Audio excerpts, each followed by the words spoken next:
I remember doing that when I was young. You had a video of me reminiscing on the You're reminiscing on what? games. Most times when we present and explore Connor to you, our viewers, it is done and this is the island of Carriacou. However, I am on mainland Grenada doing some training which I am not going to speak about much, but I am still connecting to Carriacou even though I am on mainland Grenada. And I have today with me Jamal, and Jamal gonna tell us more about himself. But Jamal is a kayak and he's gonna tell us about, even though he's from Carriacou, he's living on mainland Grenada, and he's gonna speak to us because we know in societies where that many young men out there, they are considering giving up. Many are living negative lives, and he is going to speak to you young men out there. All right, thank you, Rena, for having me on your program. It is always a pleasure to be here to share my experience and to help motivate the young ones, especially our young men in our society that are being faced with so many challenges lately, as we can see from the numerous videos that are being circulating around, the negative attitudes, the fights, and so on. And it is not painting a very good picture of what our island has to offer. You know, as a proud citizen of Grenada and native Carriacou, I would say that, you know, it is not really painting the best picture. So I'm here today to speak on issues that are affecting our young men and possible ways we can help curb the issues and problems that they're faced with. So before you speak about that, I want you to tell us about Carriacou. How are you affiliated to Carriacou? Well, I was born on the mainland Grenada, as you know. Well, I am an Alexis by birth. Right? And the Alexis come from Carriacou. The Alexis, they originated from Carriacou, Haverville.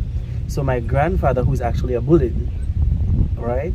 He was one of the main persons along with the boats and so on. My dad is actually a kayak, and my mom is from Grenada. So my affiliation to Carriacou is wide and far, but yet still very, very So close. when you mention the boats, are you speaking about Emilia, Alexia? Yeah, those are the main ones that I grew up traveling on to and from Carriacou as a young man. I was going to ask you to speak to us about traveling from Grenada to Carriacou during holidays, during vacation from school. How was it for you?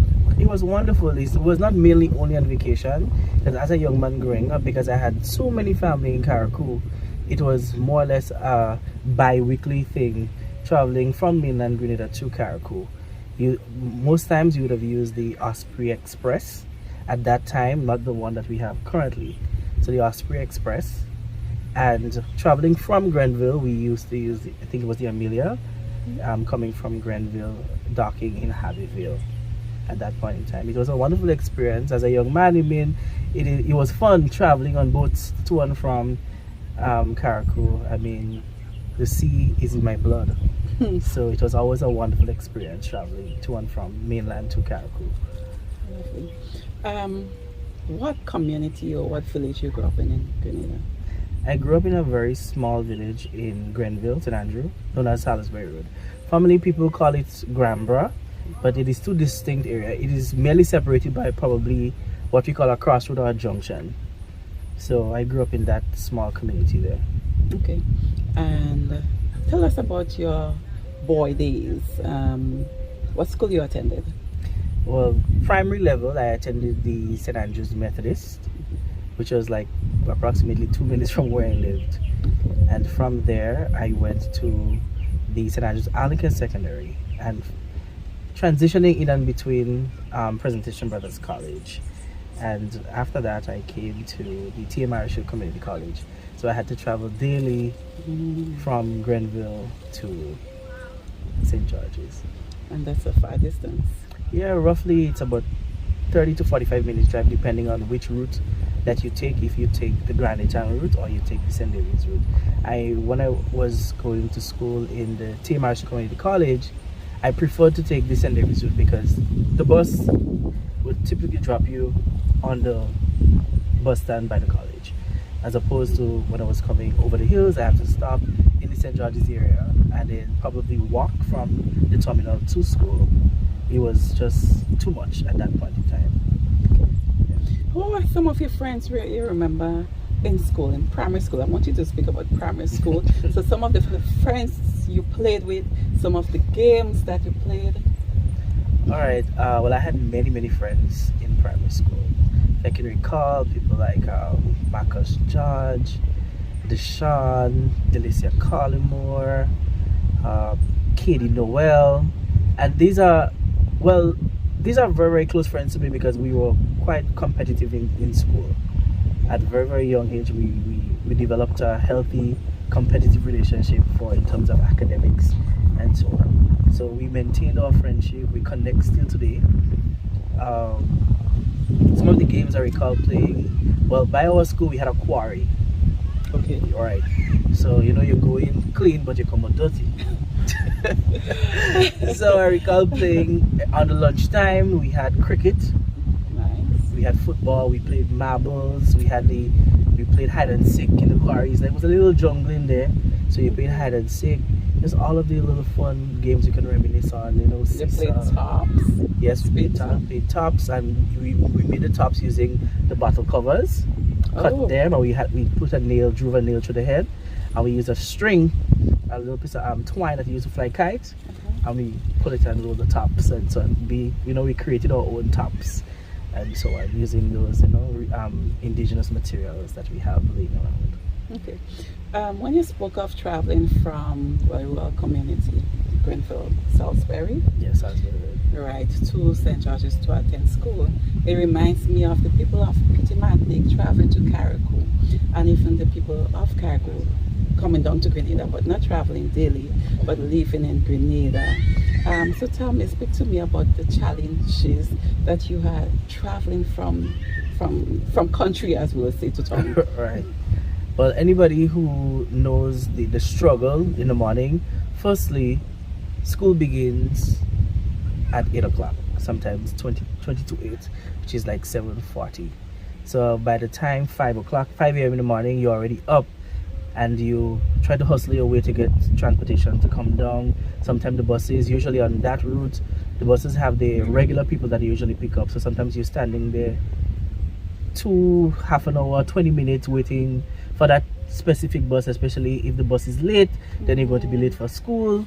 So that traveling, and you're sleeping on the bus coming down. Sometimes you don't have time to even take your breakfast in the morning because you leave so early to catch a bus so that you can make it to school on time.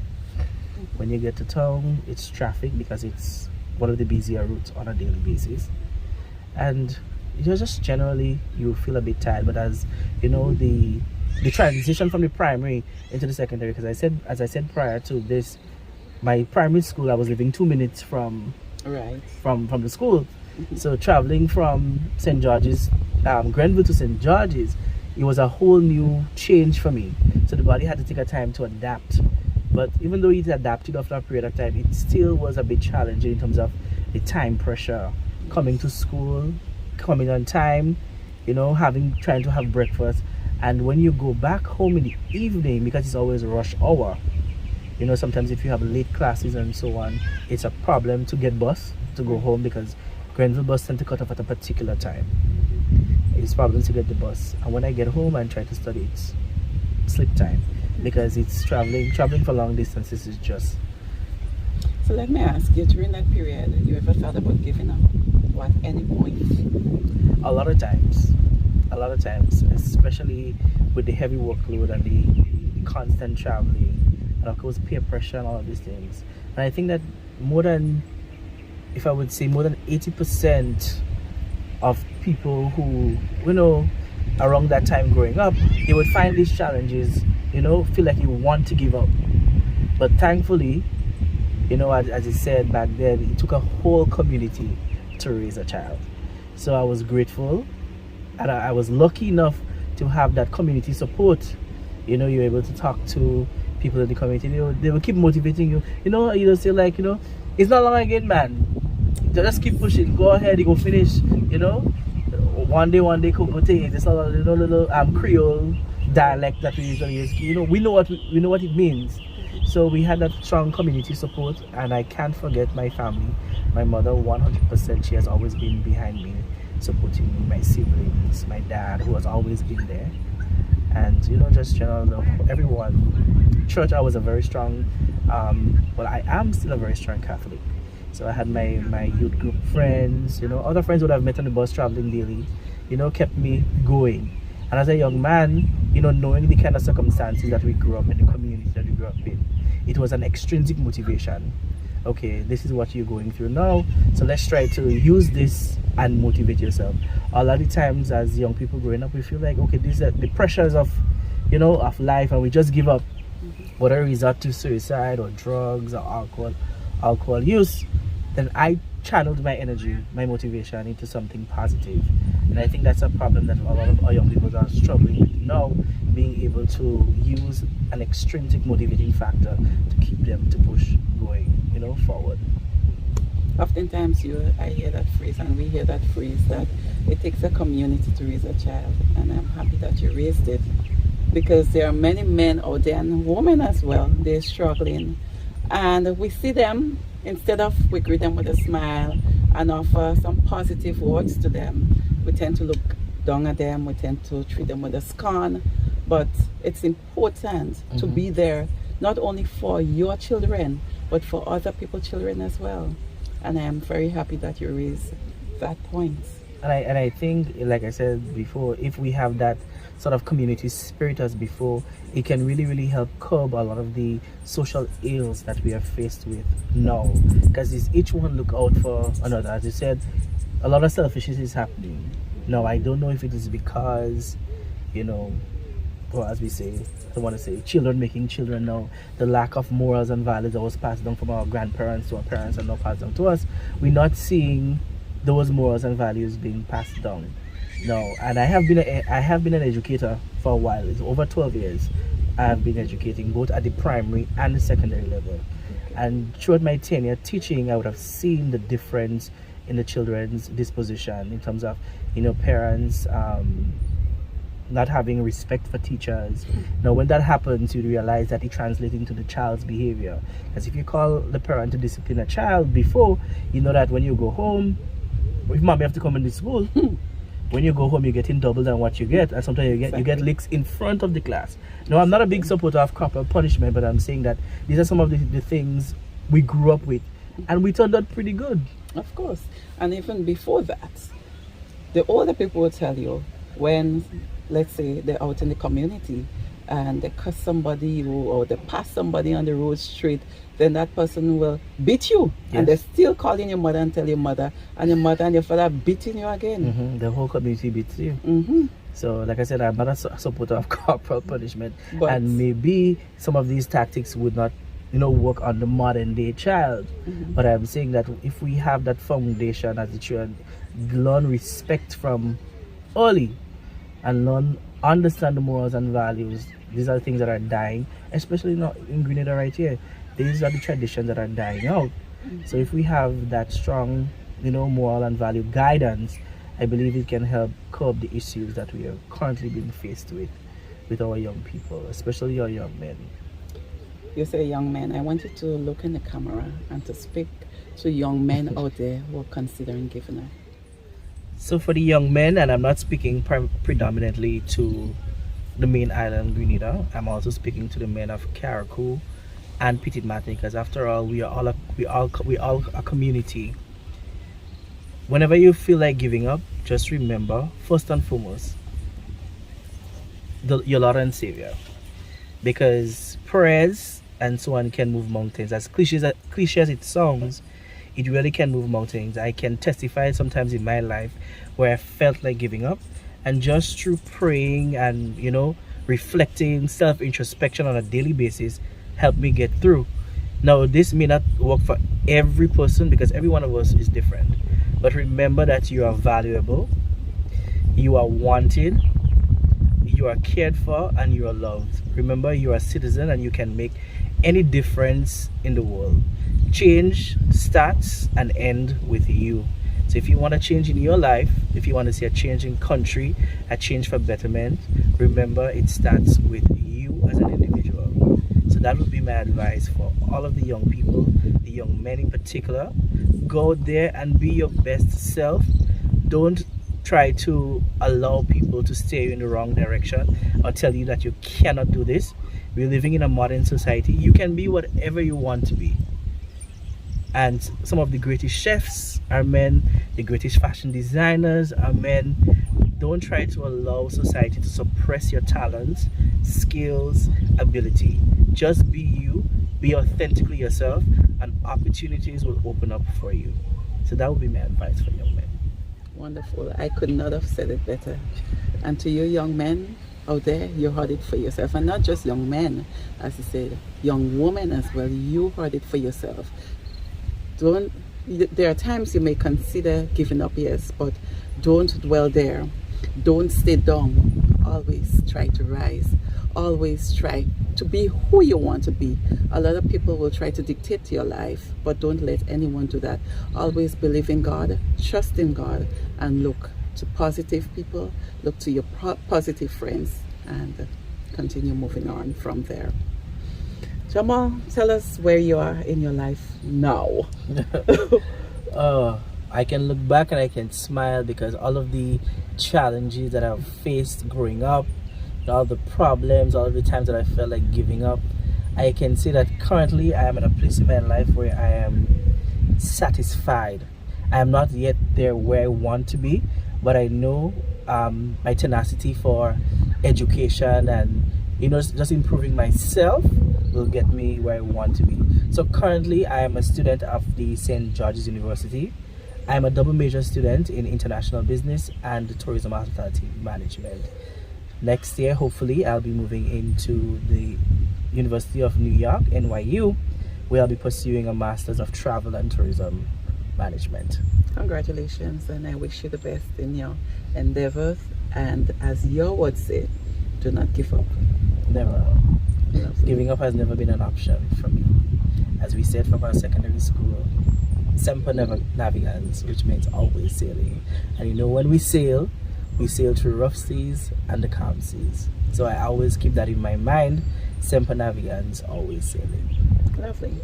So I've seen, he mentioned hospitality, and that's where we met.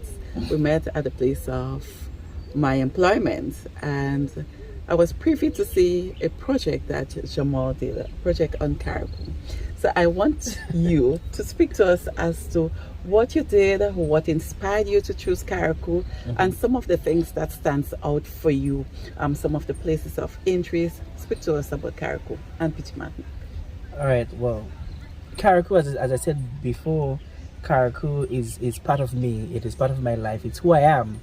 It's a beautiful island north of the mainland. And so I was doing a course in sustainable tourism, and we had to create a sustainable plan for a particular destination and how we would market that destination and some of the product offerings. And there was no other place I could have thought about in my mind than beautiful Carriacou. And Petit Martinique, let's not forget Petit Martinique, because Carriacou and Petit Martinique is one of the islands, or if not the only island in the Caribbean, within the Caribbean islands, that is untouched and unspoilt, rich in natural beauty, culture, and heritage. Among other things, its attractions and product offerings. So I thought about it, I was like, you know what? I really want to do Carriacou and Petit Martinique. So I came up with a plan.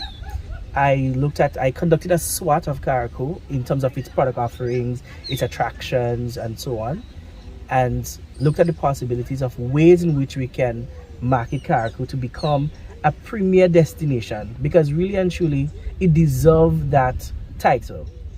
Like Grenada, of course, mainland have so many things, it's always considered to be the premier destination. But if we look beyond Grenada, I believe that Carriacou could be marketed separately, because there's so much rich culture there.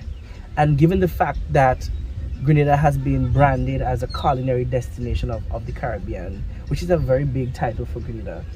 And if we were to think culinary in terms of traditional meals and so on, you can find that predominantly in Carriacou, in one of your major festival, which is the Maroon Fest.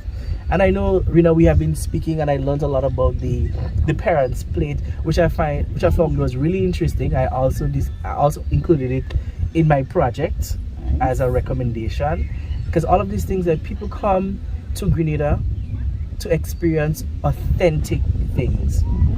And when I think authenticity, I think Carriacou and Petit, because your culture is so rich, it's so diverse, it's current, it's not dying. Of course. So I think that when I looked at the product offerings and I looked at ways in which you can develop Carriacou and how we can make Carriacou a premier destination, so this is why I decided to embark on this project. And meeting you, I just got new insights, and I became excited of just doing more for Carriacou. Even if I'm based here in mainland, I believe that we can continue to network, of course, to make Carriacou and give Carriacou the recognition that it truly deserves as a destination. Not standalone from Grenada, because of course it's a tri-island state. We don't want to lose that touch. But Carriacou in itself has so much to offer. You know, the Ningo Well, you have places like the Tibu Cemetery. I was just about to ask you to speak of some of the things that people can do while they're in Carriacou. I've been often doing that, telling people to come to Carriacou, inviting them to come to Petit Martinique, and telling them these are the things that can be done. So I was about to ask you to speak to some of those, and you started it. Ningo Well, you mentioned Ningo Well, and a lot of people do not know about Ningo Well, the largest well, which was built by our foreparents. It was built by the enslaved, and recently the Grenada Tourism Authority, we did a project. We are connecting the dots. So there is the Limler ruins, and Limler ruins form one of the largest estates in Carriacou.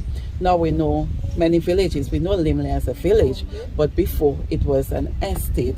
And recently the project included the former home or the great house of the owner of that estate, Hugh Monroe. The well which was used is in the production of the dye, indigo dye, which we once exported, and the mausoleum where he lies, where his body is. So we can see, okay, well, this is where he is buried. This is the well that was used as part of the production, as part of the estate, and this is where he lived. Right. Even Paradise Beach. Tell us about Paradise Beach and what recently happened. Well, first of all, like, you know, I am from mainland, but I have never seen a beach so beautiful as Paradise Beach. It is just so breathtaking on the island of Carriacou. So I know that recently Carriacou, the Paradise Beach, has captured in the world the #1 best beach in the Caribbean, or in the world. I don't know. Well, it is unofficially in the world, but officially in the Caribbean. I know that we received that title. And I think it really truly deserves, like the Grandans, we hear about the Grandans Beach all of the time. But for those people on mainland, not saying that our Grandans Beach isn't beautiful, travel to Carriacou and experience the Paradise Beach, and then we will see beauty at its best. Lovely. Speak to us about the oyster bed. I saw you today going through many photos looking at the oyster bed. Oh, well, I personally have never been to the oyster bed, but I have done a lot of research on it. Like when I said, I was looking at pictures because I'm always fascinated daily. While I'm at work, I'm going through videos and pictures of Carriacou because it's just so very interesting. And the oyster bed is just a phenomenal place. I know that you all it's a marine protected area. They cannot touch the oysters, right, because it is within the protected area. But what is fascinating about it is to see oysters naturally grown from the roots of mangroves, and it's one of its kind in the region. So that is something that one can experience when they travel to Carriacou as well, just to look at it. You cannot harvest, but you can have a look at it. It's just a wonderful. I mean, I would love to one day come to Carriacou. You know, I haven't been there in a while, honestly, and I know that Carriacou is even growing more beautiful than what I would have known years ago as a young man growing up. I know that there's so much development, you know, in terms of its natural resources and so on, and some, of course, infrastructure development that's happening on the Carriacou. But I know for sure Rena intends to take me to the comeback of the world famous, internationally recognized Carriacou Regatta. You know that. You mentioned regatta, so can you name some of the festivals in Carriacou? Well, let's not forget, first and foremost, the first calendar event for Carriacou, which is the Carical Carnival. It is in February. Following which, Sometimes March. sometimes depending on when it falls, correct. Right. Following which, we have the Carriacou String Band, Maroon and Music String Band Music Festival. And then you have the Carriacou Regatta, which is in late July into early August, I believe. Correct me if I'm wrong, Rena. And not forgetting, coming up this weekend is you have the Petit Matnik Regatta, the Wintertide Games, and I thought you forget them, you know. not at all, not at all. So I know of these events, and I know that there are many more that are probably missing out, but I know these are the main ones for Carriacou and Petit Matnik. Well, you missed out Confest. Mm. Yes, in late October, as our Harangues Festival. You Oh. were like Millie. I like the melee, you know. I think it's in every Grenadian, Carriacouian, Petit Matnican, the melee is in our blood, yeah. So you know, we like the little melee. But yeah, Christmas is a wonderful time for me, and honestly, I have not been in Christmas in Grenada or Carriacou Petit Matnik for the last 3 years. So I would have lost touch. I know the pandemic has, you know, sort of pulled away many of the activities and so on. But definitely I'm looking forward with the comeback of the travel industry, the tourism industry being opened up. I'm definitely looking forward to experiencing Christmas here again, and possibly Carriacou. Christmas in Carriacou. Yes. Mark my words, he's going serenading this year. He's joining the band and we'll be going around Carriacou serenading this year. Wonderful. Well, I'm done for that. Lovely. Yeah. You have said a lot about Carriacou and Petit Matnik, and don't forget, once you travel over to Carriacou, you must go over to Petit Matnik as well, because your stay or your trip will be incomplete.